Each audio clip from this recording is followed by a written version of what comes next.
Welcome to the Defense and Aerospace Report podcast. I'm your host, Vago Muradian. Our podcast is brought to you by Bell. Since 1935, Bell has been redefining flight. Learn more about its pioneering spirit at bellflight.com. The U.S. coronavirus death toll topped 16,000 at the time of our taping, and another 6.6 million Americans sought unemployment insurance.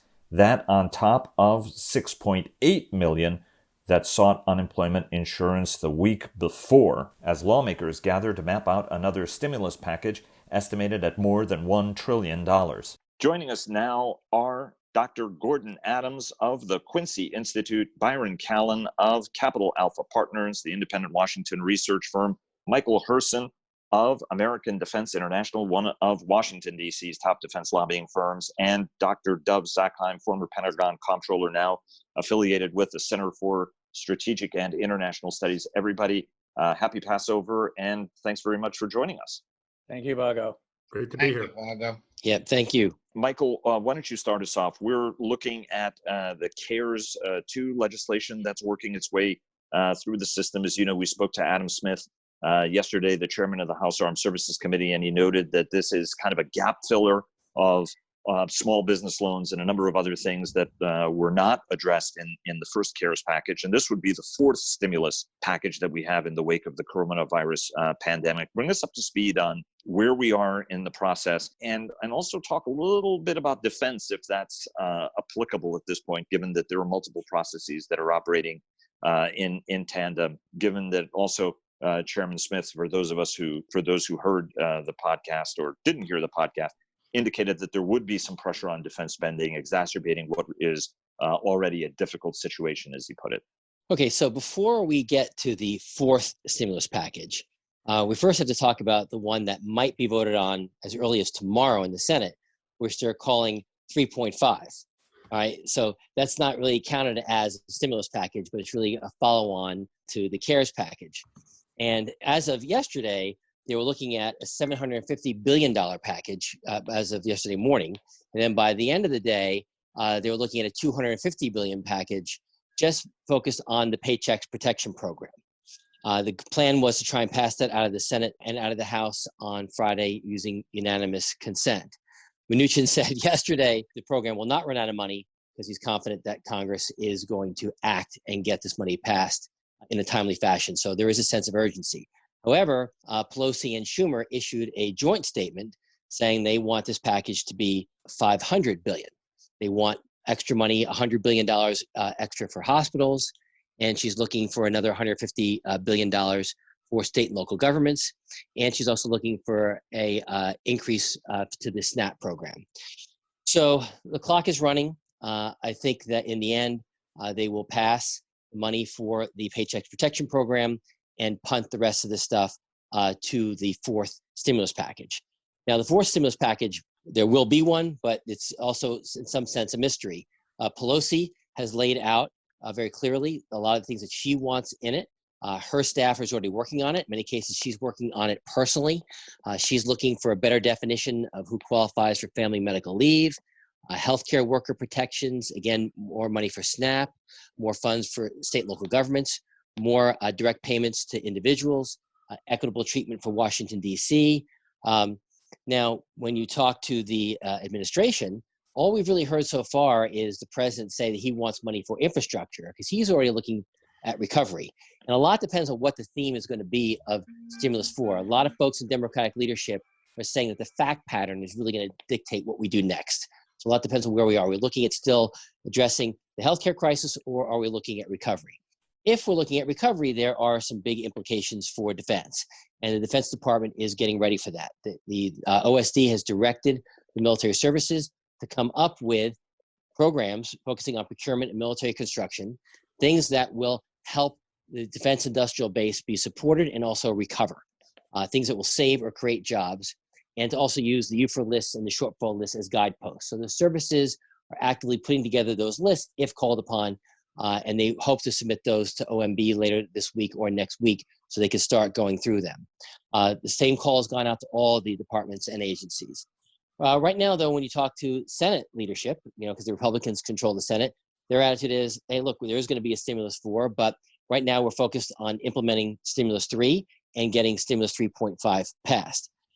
There has been one Democrat who has been outspoken on the need for some attention to defense and stimulus 4, and that is the chairman of the Armed Services Committee, Adam Smith, who, as you know, I think is one of the brightest members of Congress.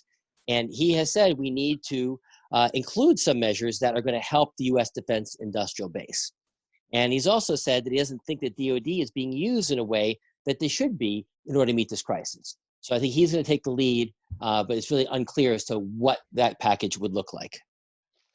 He also told me that I was specifically supposed to give you a very hard time, but because I like you so much, I'm going to actually defy Chairman Smith on this with all due respect, sir.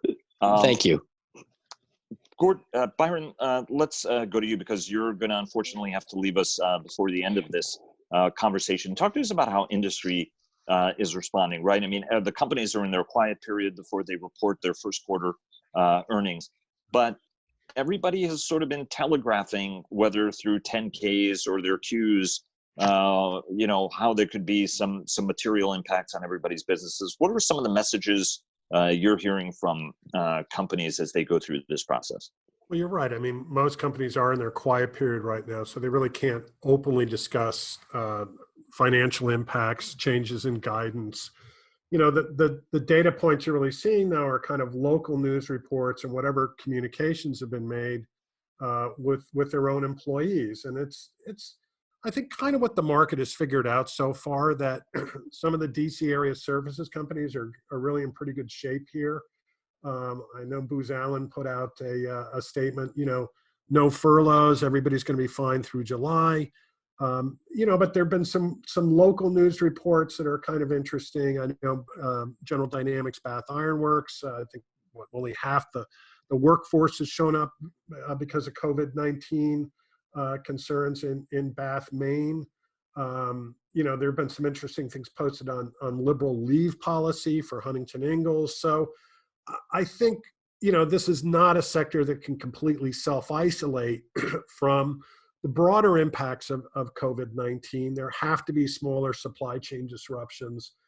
There have to be impacts on workforce. But I don't know what credit companies might get for holding their guidance intact for the balance of the year when there's still so many uncertainties known about how this is going to play out through the balance of this month into May and into June and beyond. Dov, let me bring you in. You advise a lot of companies. You're on several boards as well. Talk to us about how industry is taking this, how folks are planning, what sort of is the good news and what is perhaps some of the less good news about where we are. Because I think everybody is trying to be very accommodating from a DoD perspective, and certainly from a legislative perspective. The kind of cooperation we unfortunately didn't see after the financial crisis, where or in 2011 that gave us the Budget Control Act. But talk to us a little bit about what you're hearing from the companies that you're working with. What I'm hearing is, first of all, the primes are pushing their supply base to provide the wherewithal so that they can put together these, primarily the ventilators. I mean, that's the big one. But a lot of suppliers are in the defense space are producing masks in the thousands, in the tens of thousands. A lot of suppliers, as you know, have plants in China, and China right now is actually in much better shape than we are. A lot of the workers in Southeast China are back in their plants. The companies have taken extra steps to make sure that the virus isn't contracted in the plants, isn't spread in the plants. And so these people are working to produce gloves, to produce the material that goes into ventilators, to produce the masks. And then the question is, how quickly does stuff that gets shipped from China that is going to American manufacturers actually get through customs, or will things get held up? So that's one thing that's going on. Another thing that's going on is all these companies are sharing best practices. The executives of these companies are constantly talking to each other. And this is best practices primarily in terms of how do you make sure that you can keep working and keep producing. And so far, it seems to be working out reasonably well. The question, of course, is how does the Defense Department handle all of this? Who distributes what these companies produce? Right now, I think it's become pretty obvious that the federal leaving aside the politics, the federal bureaucracy is nowhere near as responsive as people would have hoped. Now, one might say, well, anybody who was familiar with the bureaucracy could have told you that. Yes, that's true. But right now we're in a crisis situation. And, small businesses that are applying for loans just aren't getting responses. We all know that. The promises are being made, not just by the president, but at every level. And it's taking a long time to fulfill them. And that is a huge concern.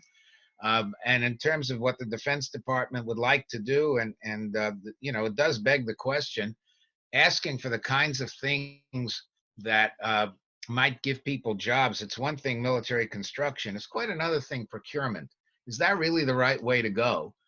Yes, it'll give people jobs, but then we'll be stuck with systems for the next 25 or 30 years that might be obsolete within 10. Gordon, your take as we go through this process, because you obviously live in Brunswick, Maine, right near Bowdoin College, and right up the street from Bath Iron Works, which is one of the nation's most important shipyards. Yeah, well, Bath Iron Works employs about 8,000 people in the state of Maine, many of them strung basically from near my doorstep out to the Kennebec River. They're facing, a lot of worker, you can't call it absenteeism, people just staying home. The company, I think, made one not too sensible decision early on. They basically announced to the workforce, we'll give you, I think it was 80 hours worth of leave time to deal with personal matters and so on. This was a couple of weeks ago, but it was unpaid. I don't know what the practice has been for other companies in the business, but that didn't strike a lot of people around here as best practice for the workforce locally. Well, I can tell you, Gordon, I can tell you in the case of one company, what they've done, and I suspect others have done, they're giving everybody 1 week, 40 hours of personal time off where they get paid, and then another week where they can also get paid. And if they've run their maximum of PTO, they're allowed to have a deficit, which they can make up later. So that's 2 weeks of paid time. If that's a broader standard for the industry, it certainly wasn't followed by Bath Iron Works and its parent company. I don't know if the industry has it as a standard, but it's certainly there are companies doing that. Yeah, and we can go to we can go to Byron in a minute, but go ahead, Gordon. Yeah, I mean, it's just struck a lot of folks up here as kind of odd that a company that is as important a local player and its workforce as important as it is, it would have taken that particular position, particularly for a company that's taking public dollars from the taxpayer to build naval equipment. But that being the case, I think the defense industry is probably more broadly better prepared to deal with this than a lot of other sectors. Those sectors that are obviously hurting are the services sectors and the commercial retail sectors and so on. And that's, where it's going to hurt downstream. And I think Doug was making this point is when it comes to the supply chain for people who are trying to make either military equipment or particularly by converting production for the moment to PPE. It's going to be hard to watch that come together. I don't think it's going to be without problems. Michael, let me bring you into the conversation, and then Byron, I want to get your sense, and then work our way down the line in terms of what the 21-25 forecast is, right? So let's start, Michael, because Byron, you have written kind of thoughtfully on what you think this next phase could look like. Michael, start us off on where the defense discussion is. I talked to a friend of mine, and he had some very, very gloomy projections that the budget could be around the $600 billion, either a little bit below or a little bit above mark, which I think might constitute kind of a bearish take at this point, given how little we know, right? I mean, there is some optimism that this might not last as long. Then again, that's tempered by places like New York could turn a corner, but even flattening is hundreds of casualties a day, right? And we've not even gotten to the interior of the country that might not have as much capacity. talk to us a little bit about where we stand on the defense piece of it briefly, so that Byron can have a word before he has to eject.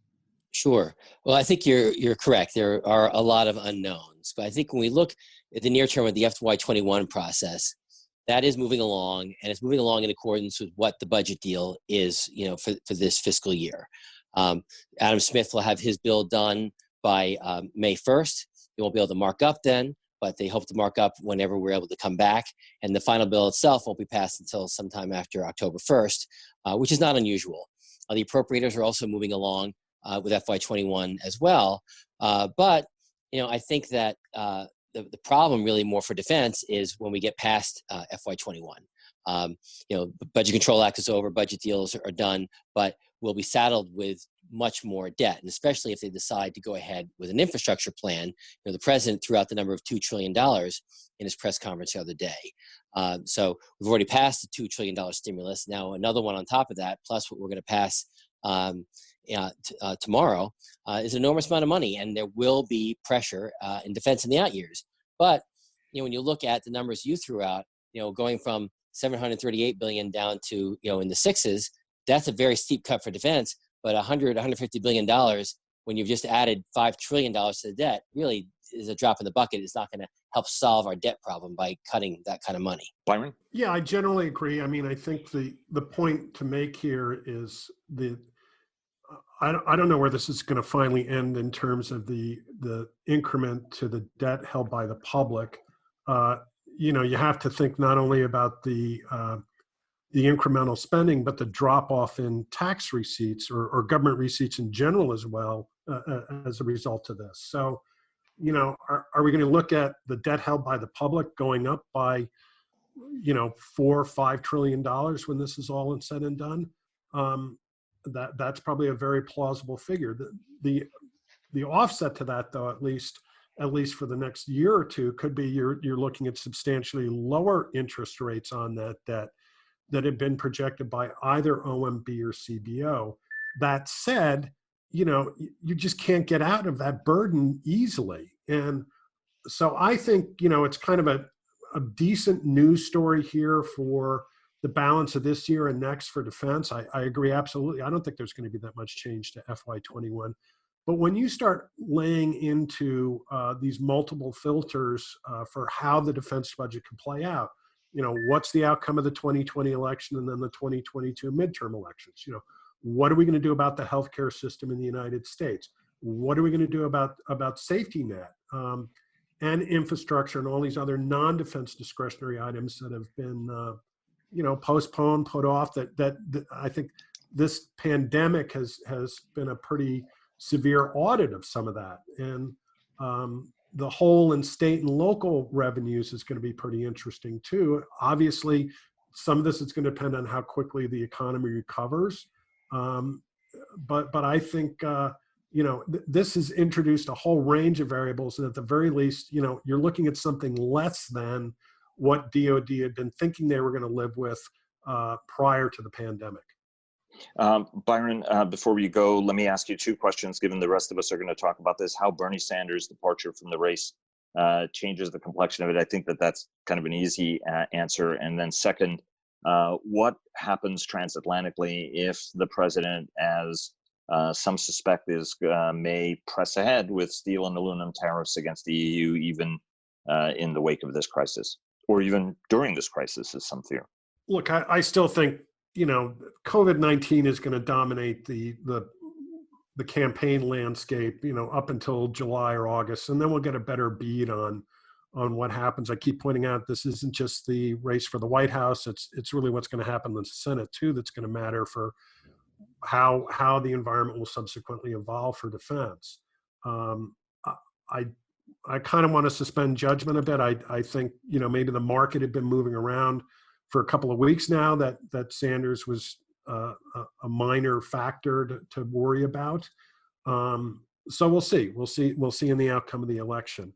On Europe, you've had other panelists on Vago that can talk about this in greater detail.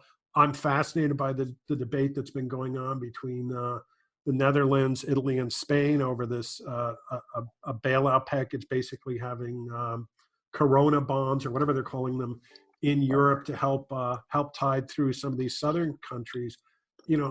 I think, and Dove has pointed this out in some of these past podcasts as well, that you really have to wonder what the European defense spending environment is going to be in the years to come as well too, because they're going to have a bigger fiscal hole to dig out. And there's been an audit of their healthcare system and the ability to respond to a crisis like this as well. So it's not a good picture on the other side of the Atlantic. And I think anything that would worsen transatlantic security relationships it's just not something that's going to be welcome in this environment. And if you think about it, right, a couple of years ago, we were concerned that the Greek economy, as tiny as it was the one that was going to derail the world economy.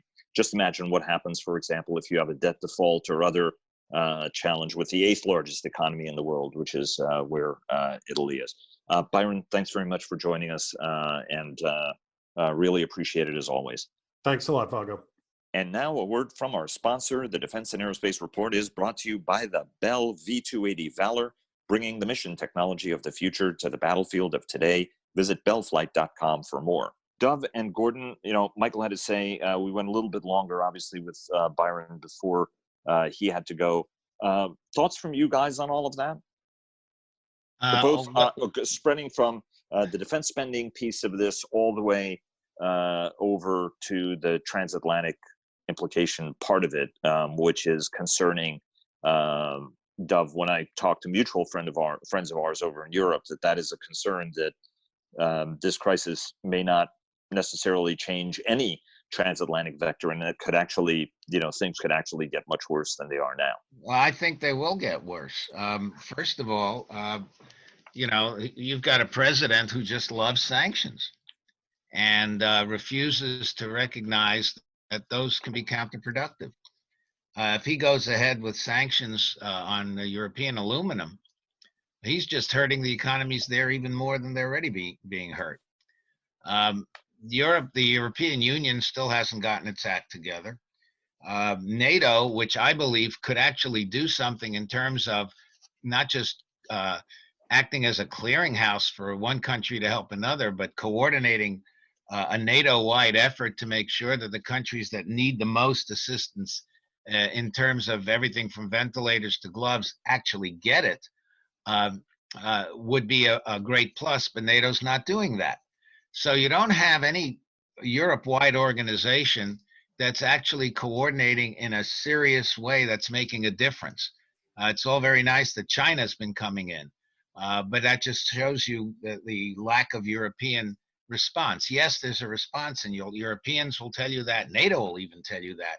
But it's nothing like what could be done. So that's problem number one. Problem number two is, yeah, I've been beating the drum saying that there's not going to be much European defense spending. I suspect it'll be flat, if not, and that flat would actually be good. But then you've got a president who's furious at Europe because it doesn't spend more. So how will he take it out on them?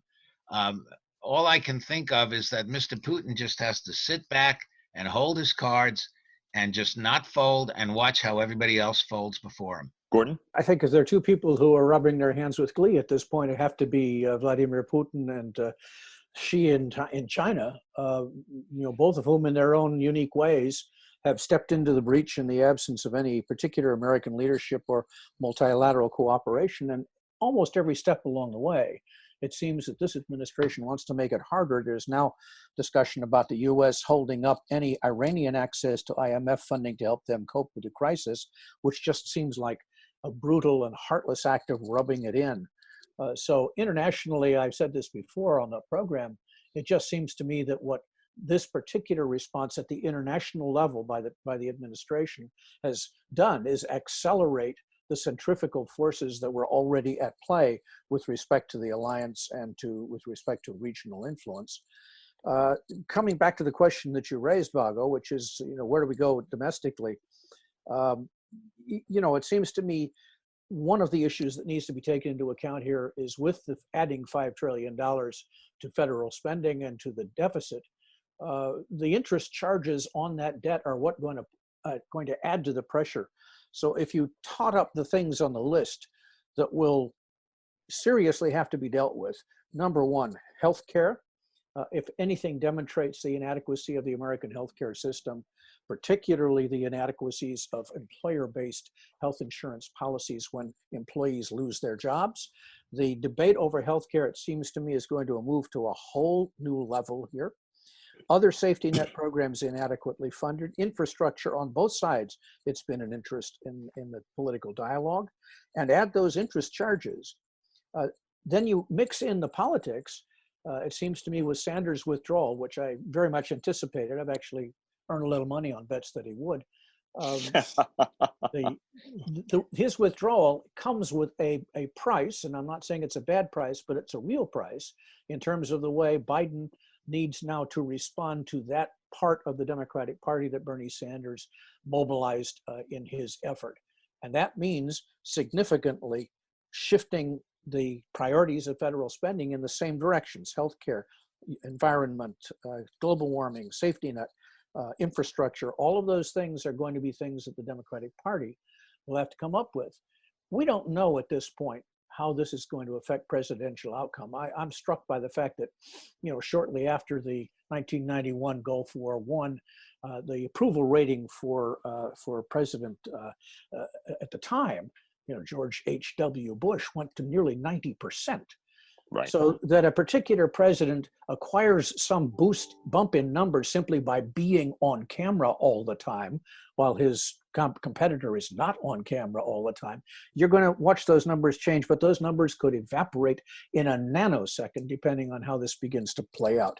So we don't know where this is going to come out in November, but it does seem to me it reinforces all of those things that would end up putting pressure on the defense number if a next administration is a Democratic administration, and particularly if the Senate should flip.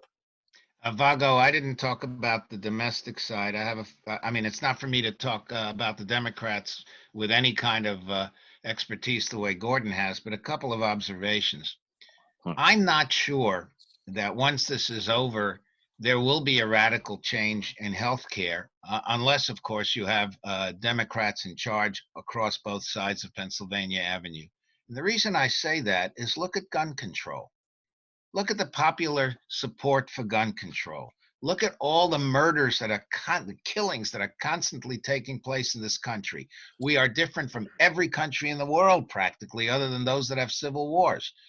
And yet, nothing is done because you've got enough people in Congress plus a president who just don't want to do anything. If Biden is president and the Senate is still run by Republicans, you still won't see anything on gun control, and you're not going to see very much on really radically changing the healthcare system in this country. If that's the configuration, I agree completely. And I think that, for what you say, Gordon, the Democrats have to sweep the table. I think that's right. Speaking of table sweeping, Michael, you keep your finger on the pulse on all parties and how they're, and obviously we're, as you remind everybody, we are, sort of a lifetime away from November. But, you're talking to senior leaders from both parties. What's sort of the sense that you're getting from everybody?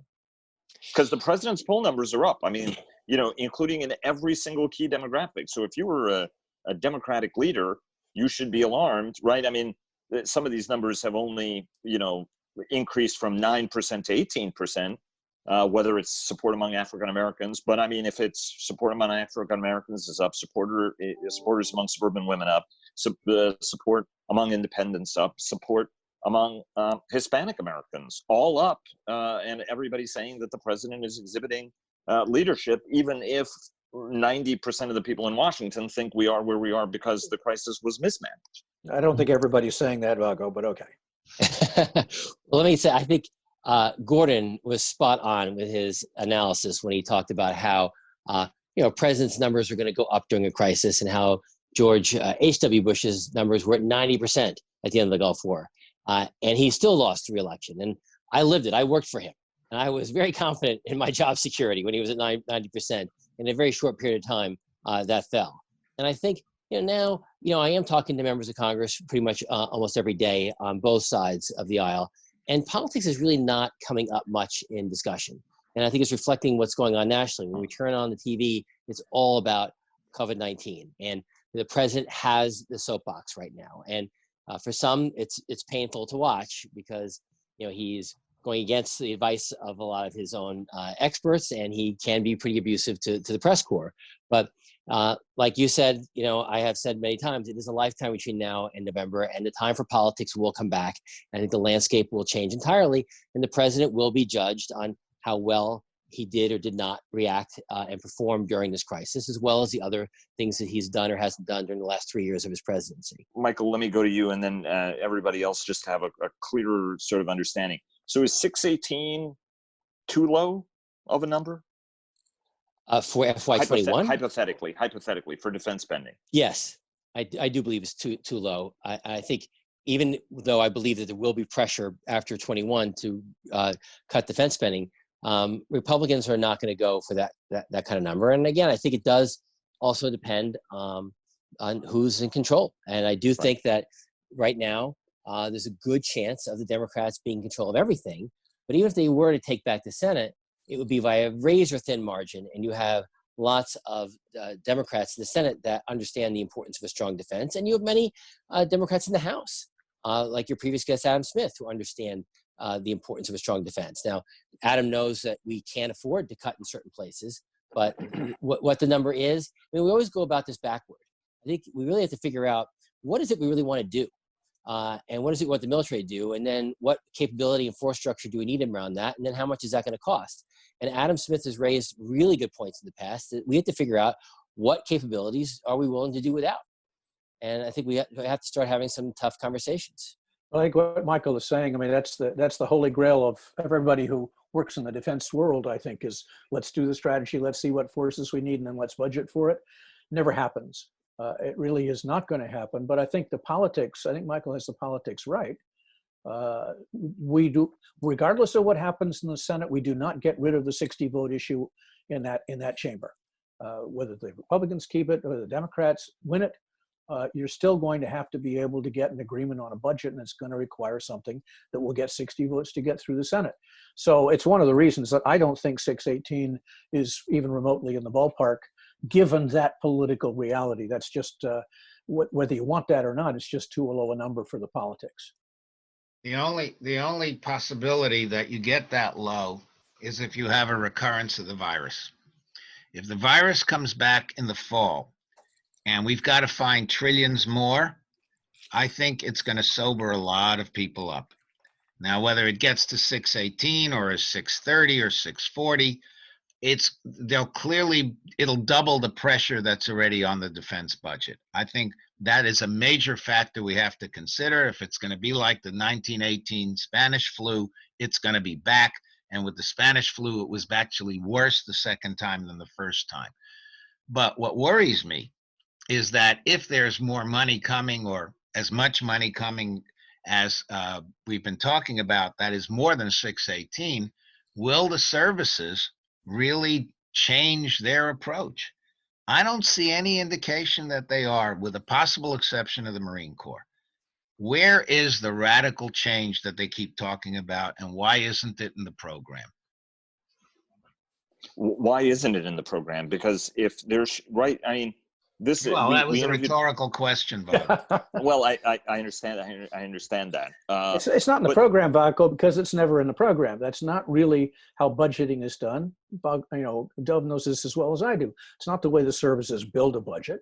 It's not the way the analysis is done. And when you don't start with a strategic level top-down redisciplining of the planning process, you're going to end up with business as usual. You'll end up building budgets the way we've always built budgets, and that means you don't get big strategic changes. You get changes at the margin, programmatic changes at the margin, and it is built on last year's budget and the previous expectations and the fit of it. So I think it's unrealistic to continually say, now we got to start with strategy and then figure out what forces we need, and then we got to budget for it, when that's not the way the process actually works. The only way you're going to change the process is like what I said about healthcare. The Democrats have to sweep the table. Anything less than that, you're not going to get radical change. And even then, you'll still have the 60 vote problem. So they're going to be That's right. nibbling at the margins on what happens. Let me go to briefly to Michael. You know, one of the interesting things when you talk to younger members, whether it's a Mike Gallagher or a Self Moulton, Jim Banks, and others, is that there is a far and of course, you know, Chairman Smith being among those people who have said, you know, it really is time for some big changes. It is time for big trade-offs. And then when you get a David Berger, the Marine Corps Commandant, putting out his new strategy, the 2030 strategy, it indicates that there actually might be more appetite for change. We had Bob Work, the former Deputy Defense Secretary, on recently, and sort of, you know, he echoed what a lot of people have been saying. The last administration was moving towards setting the table to move. And here we are now saying that 2022 will be the time when we make those big movements, right? And there are folks who are saying, good Lord, I mean, why on earth is this taking so long? You know, I mean, it's about time people started doing something rather than admiring the problem. Michael, is there sort of a sense among people that, you know, it is time for change and that change might have to be significant? Well, look, change is a very popular word in Washington and in politics. Everybody likes change, but they don't know what change is. All right? And they don't want to, and they don't want change to touch what they're doing.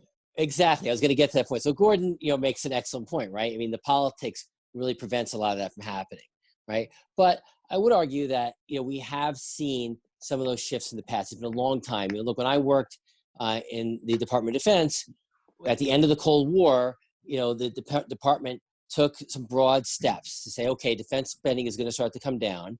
The threat has changed, so we're going to create what was called then the base force. So the Army took the biggest cut of 25% because the threat of the Russians coming through the Fulda Gap on 2 weeks' notice had declined. But yet the Navy took the smallest cut of just 1/5 because we still needed the ability to project power all around the world. And they came up with that 2 MRC strategy and a force structure that matched that, right? But we haven't had anything like that since then, because when the Clinton administration came in, they cut our force structure down to 1.4 million active duty from 1.6. So we never had the force structure to match a 2 MRC strategy. So I think that with some leadership in the Pentagon, they can get some buy-in from the Hill for some incremental change. Guys, thanks so much for joining us. We really, really appreciate it. Happy Passover to all. Byron, Gordon, happy Easter, and look forward to having you guys back on next week. Have a terrific holiday. And Thank the best you. to you and yours. Happy Easter and to you too.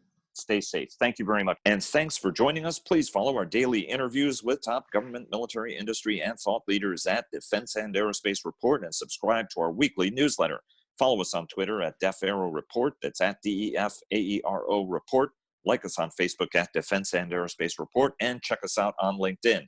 And check out our weekly cyber report sponsored by Northrop Grumman, and our technology report sponsored by General Motors Defense. For more than 80 years, Bell has pushed past the boundaries of what's possible to drive aviation forward, going above and beyond flight, bellflight.com. Thanks again to Bell for their generous sponsorship, and we'll see you again tomorrow.